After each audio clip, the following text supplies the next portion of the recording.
అందరికీ నమస్కారము. తాళపత్ర నీతి ఛానల్కు స్వాగతం.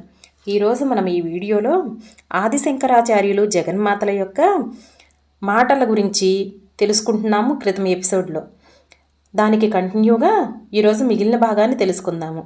ఇదంతా గమనిస్తున్న సుందరేశ్వరుడు నిశ్శబ్దంగా లోపల నవ్వుకున్నాడు. ఆమె గెలుపు, తన ఓటమి ఎవరి కోసమో లోక కళ్యాణార్థము మౌనముద్రలో ఉన్న సుందరేశ్వరుని జటాభాగం నుండి ఒకానొక కాంతికిరణము మెరుపులా వచ్చి ఆదిశంకరులలో ప్రవేశించటము ఆ తల్లి గమనించలేదు. ఆదిశంకరుల శరీరము, హృదయము క్షణకాలం దివ్యానుభూతికి లోనైనది. శివ, పరమశివ, తల్లితో ఆడే ఆటలో పందెముగా ఏమి కోరాలో వాక్కు ప్రసాదించు సుందరేశ్వర అనుకున్నాడు లోపల. అది భావనారూపంగా పరమశివుని నుండి అందినది. పందెము ఏమిటి నాయనా అని మరలా అన్నది అమ్మవారు. ఈ యువకునితో పాచికలాడి అతనిని ఓడించి తన నైపుణ్యాన్ని సుందరేశ్వరుని కూడా తెలియచేయాలి అనే ఉబలాటము ఆమెలో వచ్చేసింది. తల్లి, నేను సన్యాసిని, నాకు ధన కనక వస్తు వాహనాలేవి నాకు అక్కర్లేదు. ఒక వాగ్దానాన్ని పందెపు పణముగా పెడితే నీకు అభ్యంతరం లేదుగా తల్లి అన్నాడు శంకరాచార్యులు. తప్పకుండా, నీ వాగ్దానం ఏమిటో చెప్పేయి అన్నది జగన్మాత వాత్సల్యము నిండిన చిరునవ్వుతో. బహుశా మరింత కవితాశక్తి ప్రసందించమని, అది మహారాజులు మెచ్చి మహాత్కీర్తి రావాలని కోరతాడని ఊహించిన తల్లి. తల్లి, నీవు కరుణామయివి, నీవు తామస శక్తివై ఈ సంహార కార్యక్రమం చేయటము నాకు బాధాకరంగా ఉన్నది. ఆటలో నీవు ఓడిపోతే ఈ సంహార కార్యక్రమం ఆపేసి అందరినీ కాపాడాలి. నేను ఓడితే మొదటగా నేను నీకు ఆహారం అవుతాను అన్నాడు దృఢచిత్తముతో ఆదిశంకరాచార్యులు. జగన్మాత నవ్వింది. నిన్ను ఆహారంగా తీసుకోను నాయన, నేను ఓడిపోతే నీ మాట ప్రకారము నేను ఈ సంహార కార్యక్రమంను ఆపేస్తాను, సరేనా అన్నది. ఆమెలో తాను ఎన్నడూ ఓడిపోననే దృఢ విశ్వాసము నిండుగా ఉన్నది. పశుపతినే ఓడించే తనకు ఓటమి రాకూడదు. ఈ యువకుని నిరుత్సాహపరచకూడదు. గెలుపు అతడికే లభిస్తుందని పెంచేటట్లుగా మెల్లిగా ఆడుతూ చివరిలో ఓడించి తన సంహార కార్యక్రమంను కొనసాగించాలి అని ఆలోచించినది. ఆదిశంకరాచార్యులు వినమ్రముగా మొక్కాడు. తల్లి, దివ్య మహిమలు గల పాచికలు నీవే సృష్టించు. నీవు కోరిన పందెము నీకు, నేను కోరిన పందెము నాకు పడేలా ఆ పాచికలలో నీ మహత్యము నింపు. నేను ఆటలో అన్యాయము ఆడను, అనృతము పలకను. నీవు నాతో పాటు ఈ విశాల మండపంలో కూర్చునవలసిన అవసరం లేదు. నీవు నీ గర్భగుడిలోని ఉన్నతాసనం మీద కూర్చో అమ్మా అన్నాడు.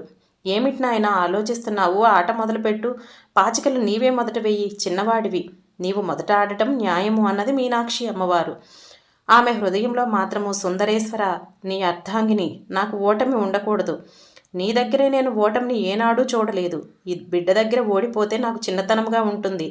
మరి మీ ఇష్టము అన్నది. సుందరేశ్వరుడు చిరునవ్వుతో ఆశీర్వదించారు.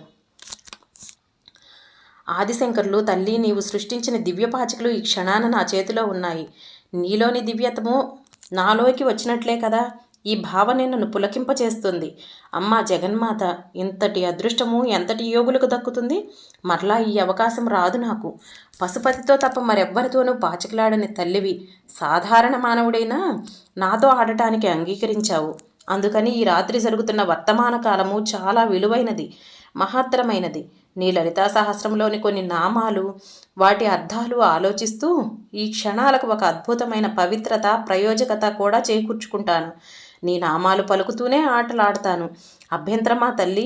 అలాగని ఆటలో ఏమరపాటు చూపను అన్నాడు భక్తితో.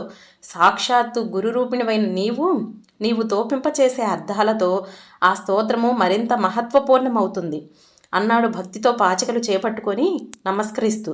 తన్మయురాలైంది ఆ తల్లి. సాంఖ్యాశాస్త్రము ప్రకారము పావులు కదులుతున్నాయి. సంఖ్యలకు, అక్షరాలకు అవినాభావ సంబంధం ఉన్నది. అమ్మవారికి ఆటలో ఆసక్తి హెచ్చినది.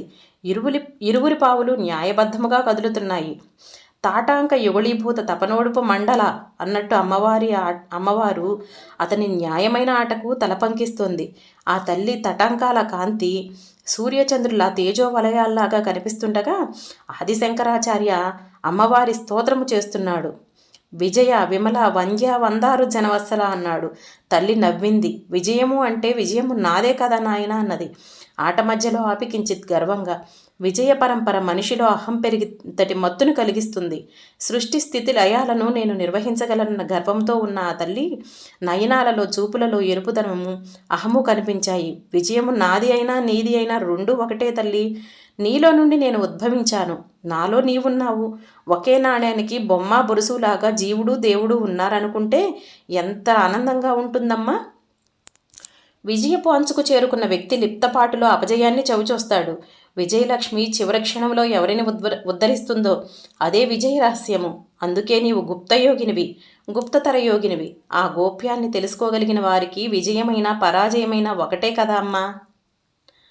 పరాజయము నీ శక్తి స్వరూపమే. ఆ పరాజయము ఎంతటి నిరాశన ఇస్తుందో అంతటి పట్టుదలను ప్రసాదిస్తుంది. ఆ పరాజయము ద్వారా పొందిన అవమానము, దైన్యము, దైవము పాదాలను పట్టుకునేలా చేస్తుంది. ఇది మాత్రం విజయం కాదా తల్లి అన్నాడు ఆదిశంకరాచార్య భక్తి పారవస్యంతో అమ్మవారికి మొక్కుతూ. అమ్మవారు దిగ్భ్రాంతి చెందినది. గెలుపు ఓటములు, ద్వంద్వాలు సర్వము ఒకటిగా చూడగల దివ్యత, అద్వైత స్థితికి చేరుకున్న ఈ యువకుడు కారణజన్ముడు. సర్వము బోధించగల సమర్థ గురువుగా రూపొందుతాడు భవిష్యత్తులో. లోపల అనుకోబోయిన అమ్మవారు వాత్సల్యము పెళ్ళుబుకి రాగా పైకి అనేసింది, నాయన నీ ప్రతి అక్షరము ఒక కవిత్వమై, ఆ ప్రతి కవిత స్తోత్రమై, ఆ స్తోత్రము ప్రతిదీ శృతి సమ్మతమై, వేదమై, వేదవాణి అయి అలరారుగాక. మిగిలిన భాగాల్ని మరో వీడియోలో తెలుసుకుందాము.